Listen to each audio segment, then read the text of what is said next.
ഉൽപ്പത്തിയുടെ പുസ്തകം 27-ാം അധ്യായം. യാക്കോബിന് അനുഗ്രഹം. ഇസ്ഹാക്കിന് പ്രായമായി, കണ്ണിന് കാഴ്ച കുറഞ്ഞു. അവൻ മൂത്ത മകൻ ഏസാവിനെ വിളിച്ചു. എൻ്റെ മകനെ, ഇതാ ഞാൻ എന്നവൻ വിളി കേട്ടു.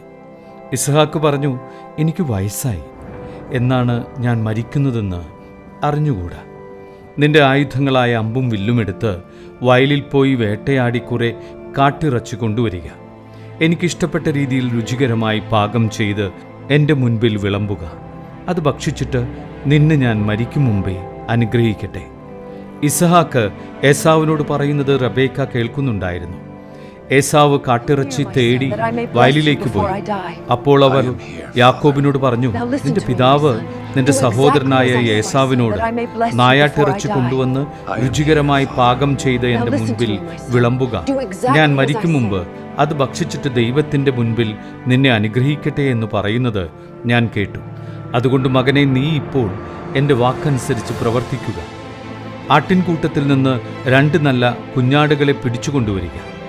ഞാൻ അവ കൊണ്ട് നിന്റെ പിതാവിന് ഇഷ്ടപ്പെട്ട രുചികരമായ ഭക്ഷണമുണ്ടാക്കാം. നീ അത് പിതാവിൻ്റെ അടുക്കൽ കൊണ്ടുചെല്ലണം.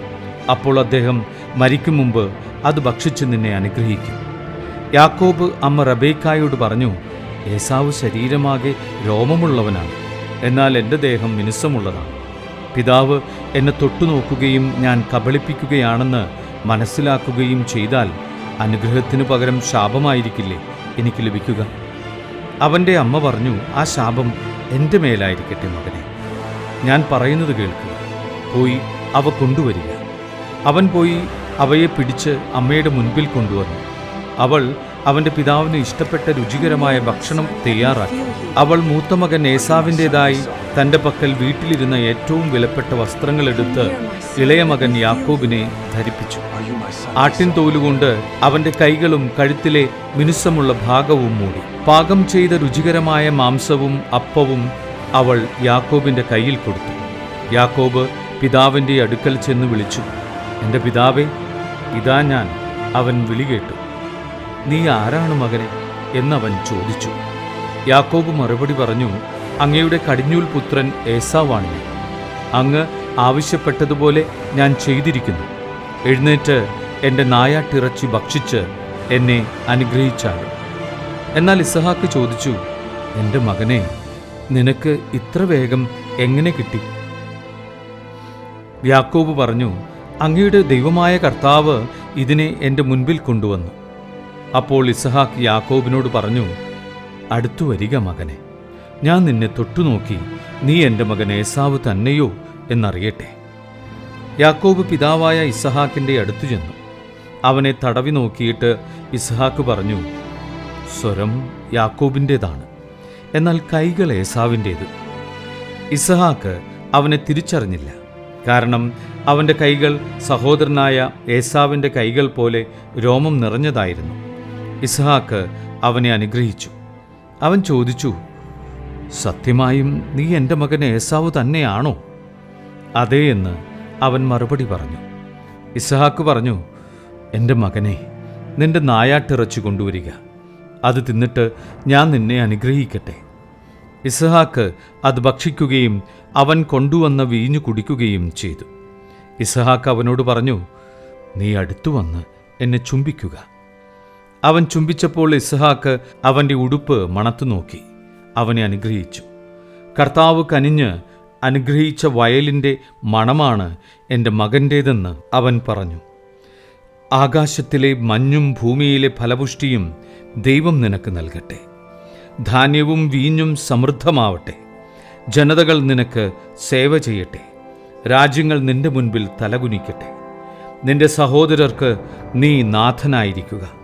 നിന്റെ അമ്മയുടെ പുത്രന്മാർ നിന്റെ മുൻപിൽ തലകുനിക്കട്ടെ. നിന്നെ ശപിക്കുന്നവൻ ശപ്തനും അനുഗ്രഹിക്കുന്നവൻ അനുഗ്രഹീതനുമാകട്ടെ. ഏസാവ് അനുഗ്രഹം യാചിക്കുന്നു. ഇസ്ഹാക്ക് യാക്കോബിനെ അനുഗ്രഹിക്കുകയും യാക്കോബ് അവൻ്റെ മുൻപിൽ നിന്ന് പുറത്തു കടക്കുകയും ചെയ്തപ്പോൾ നായാട്ട് കഴിഞ്ഞ് ഏസാവ് തിരിച്ചെത്തി.